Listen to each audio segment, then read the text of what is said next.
조금 분위기를 바꿔볼까요? 이곳에서는 1분 1초가 긴박한 구조작전이 펼쳐졌다고 합니다. 김유진 아나운서.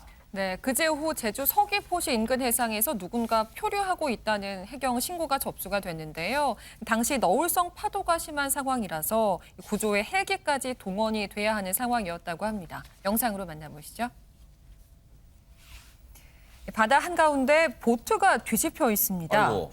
뒤집힌 배 위에 앉아있는 사람이 사람 있네요, 보이는데요. 진짜네. 근데 이 순간에도 배는 점점 가라앉고 있는 것만 같은 조마조마한 상황입니다. 다행히 해경이 신고를 받고 곧바로 출동해서 이렇게 헬기를 타고 구조를 준비하고 있는데요. 이 순간에도 파도가 또 한 번 덮치진 않을까 걱정이 되는 긴박한 상황이었습니다.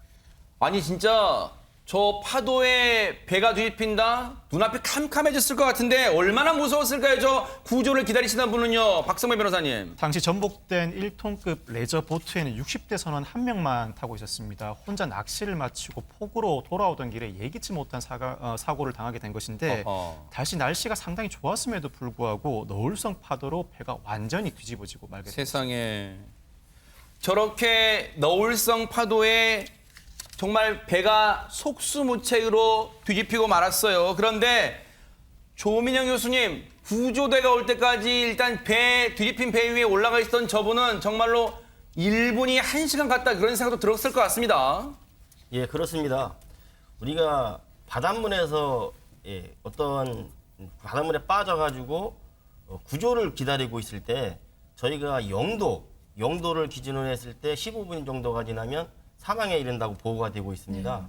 그런데 이분 같은 경우에는 다행히도 구명조끼를 입고 계셨기 때문에 구명조끼를 입고 계셨고 체온을 최대한 유지하기 위해서 손을 이렇게 구명조끼로 안고 있었다라는 이제 보도가 있었는데요. 네. 참고적으로 저희가 이제 민물이라든가 바닷물에 빠지게 됐을 때에는 네. 최대한 체력 소모를 줄여야 되기 때문에 될 수 있으면 수영을 쳐서 무리하게 체온을 떨어뜨리는 행동은 자제해 줬으면 좋겠고요.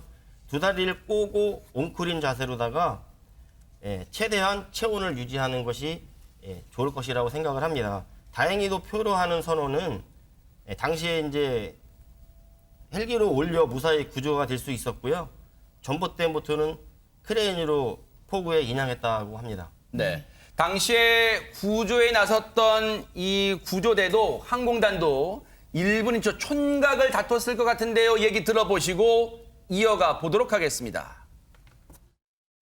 거기가 돌고래가 자주 좀 이렇게 나오는 곳이라 관광객들이 여기서 이제 돌고래 보려고 이제 멀리 바다를 보는 그런 상황에서 아마 전복되는 걸 보고 아마 신고를 이제 한 모양입니다. 전복된 상황에서 이렇게 앉아 계시더라고 위에.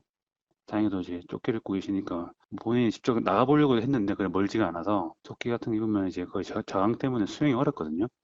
그래서 힘들어서 그냥 이제 선박 위로 올라가 있다가 제가 이제 일단은 그 주변에 또 관광객분들이 관심을 갖고 또 신고를 해주신 것 같아요. 그런데 어쨌든 하지간 평론가님 저 구명조끼가 큰 역할을 했습니다 지금. 큰 역할을 했고요. 저분이 바로 귀가 조치됐다고 합니다. 어허. 몸에 아무 이상이 없다는 거잖아요. 네. 정말 천운이고 네. 일단 여름이니까 네. 물이 차지 않아서 천만다행이고 네. 그다음에 방금 옆에서 조 교수님이 저런 상황에서는 체력 소모를 최소화해야 된다고 말씀하셨잖아요. 네. 근데 구명조끼를 입지 않았으면 저기서 내가 떠 있기 위해서 막 발버둥도 쳐야 되고 힘도 써야 되고 그럼 체력이 소비가 되잖아요. 금방 탈진됐겠죠. 그렇죠. 근데 구명조끼를 입었기 때문에 그 부력에 의지해서 매달릴 수가 있었던 것이니까 네. 구명조끼가 정말 생명을 살린 거죠. 그러니까요.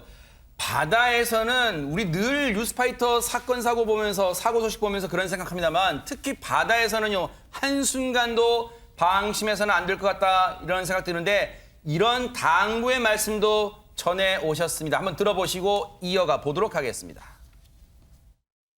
그분이 조끼 같은 거를 입고 이렇게 하셨긴 했는데 레저보트를 이용해서 낚시하실 때 이렇게 한 두 분 같이 이렇게 했으면 더 좋았으면 하는 바람이고요. 그리고 항상 낚시하실 때도 급변하는 바다 상황에 대해서 미리 예측을 하고 안전하게 하셨으면 합니다. 중요한 교훈을 주셨어요.